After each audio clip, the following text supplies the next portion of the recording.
You've been thinking about your style. Now let's think about your floor plan and how it all flows together. How to find your floor plan.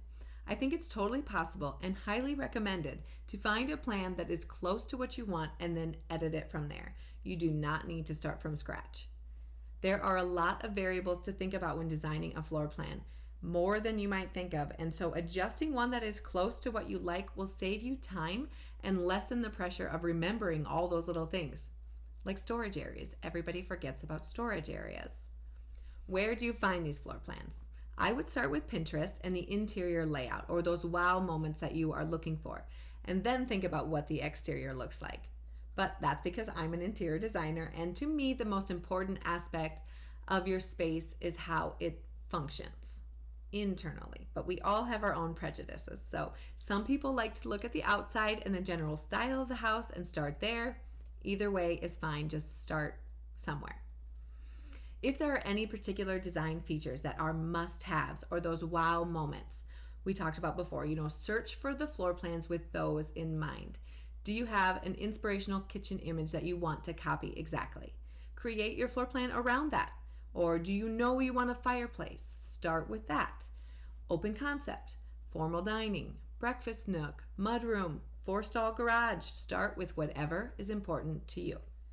If you or a member of the household is disabled or you plan to age in place, you will want to refer to the ADA guidelines for appropriate clearances and space requirements. The Americans with Disability Act requires all commercial spaces to be built so that anyone could use them, no matter how capable a person is. That a disability does not become a stopping point for entering a building or using a space. Disabilities can range from wheelchairs, vision impairments, to being pregnant. That's why handles are used instead of knobs. You can push a handle down in a variety of ways, but you need to be able to grip a knob to turn it, and that can be a problem for a lot of people, especially with arthritis or prosthetics. Even just walking in with an armload of groceries, a handle is easier. So if you want to design an accessible home, look through the 2010 ADA standards. You can find it at ada.gov. It's a long PDF pack that spells out clearances and guidelines for almost every situation involving architecture and planning. It's not something that you read cover to cover, but if you are questioning the space that you need to approach a shower with a wheelchair or the clear space you need through a door, this is where you would find that information. There are a lot of companies creating beautiful home plans as well that are ready to go with all the details you need and 3D images that we all like.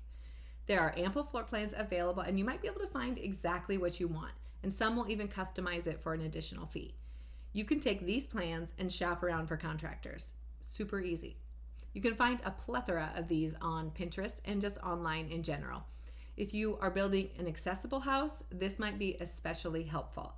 A lot of thought has been put into those homes specifically designed for disabilities, and there's a lot of factors to take into consideration.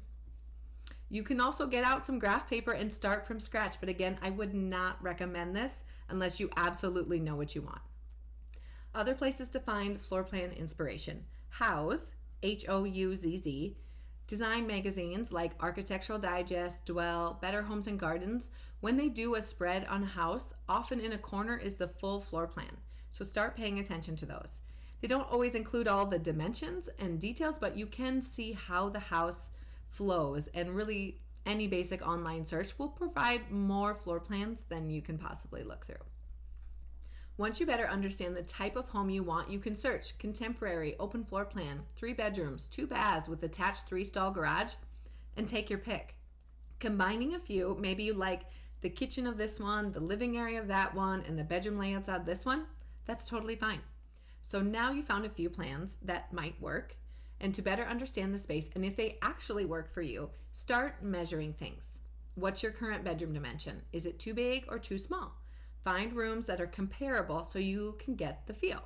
Measure your friends' rooms, a hotel room, a public restroom. I have been known to whip out my tape measure just about anywhere to check a measurement. So I always have one in my bag, and I would highly recommend that you do too. The more you know what size you need and what feels right, the better.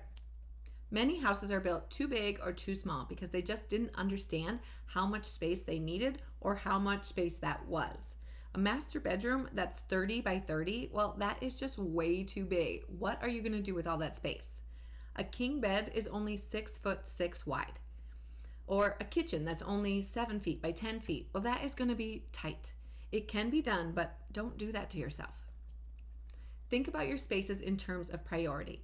If your house is only going to be so big, where do you want to allocate space? My personal theory is that the public spaces, the kitchen, the dining, and the living spaces should get the most square footage. You spend the most time there, and that bedrooms and bathrooms can be a little bit smaller. I'm not saying that you need to make them too small, but if the option is to give a little bit of extra space to the kitchen or to the master bedroom, I'm going to put it in the kitchen.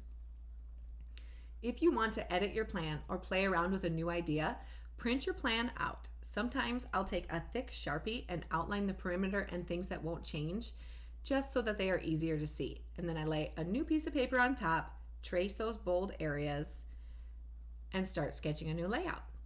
You can use an architectural scale so it's accurate. We will go through this a little bit more in the fundamentals section. And if you really want to be professional, you can buy yourself a roll of trace paper like this. Like this. You can get it online at Michael's, Hobby Lobby, Blick, anywhere that sells drafting materials. It's a semi-transparent roll of paper that you lay on top of your plan, and then you can sketch something new as many times as you need. If you want to go a step further, start placing furniture in your plan. Draw in your bed size and see how much space that gives you. Put your existing sofa and chairs in the living room, or see how your ideal furniture lays out. Do you have a family heirloom piece that absolutely needs a home? Plan for it in your drawings. The more your plan is based on what you actually need and want, the less discussion and last-minute changes there will be, and less anxiety down the road, because there will be plenty to get anxious about. Do not add to the unknown. You don't want to be on site after the foundation has been poured and the walls are framed, wondering if there's even enough room for a bed in your new bedroom. Don't do that to yourself. Another detail to think about when creating your plan, and most people forget about this until the subcontractors come and ask, but make sure you have wall space for things like light switches, door swings, and your TV. The open concept is very popular and I love it, but when there are no walls, these things become an issue. One more thing, don't forget about storage. I understand wanting to be efficient with the space and utilize every square inch of your home for your day-to-day living, but don't forget about all your stuff. All the stuff that you don't touch regularly. Seasonal decorations, keepsake items, your vacuum. It all needs to go somewhere, so don't forget about these things. And in the same vein as storage, don't forget about a utility area. The furnace, the hot water heater, the electric panel, these all have to go somewhere. Be central in your home, out of sight, yet extremely accessible. There are a lot of other ways to see your space if a 2D floor plan isn't enough. A lot of companies offer 3D modeling, and some construction document programs create the model at the same time. Always ask if this is something you can see. I was working with a lumber yard that was using one of these great programs to create 2D construction drawings, but they never showed the client the 3D model. What a waste of an expensive program, and how much more excited are you going to be when you get to see what your house is going to look like in real life? Yeah, I can tell you right now that no one visualizes things the same. Even if you use the best, most accurate descriptive words, everyone will imagine it differently. Inspiration images and 3D models are always better. Even a rough sketch will work. Just make sure everyone is on the same page, seeing the same thing. Another tool, if you are feeling extra techie, is SketchUp. I love it, and I have used it throughout my career as the best visualization tool during the conceptual process. Other programs are better later for construction documents and photorealistic rendering, but for working through spatial issues, design details, and the floor plan flow, I really like it.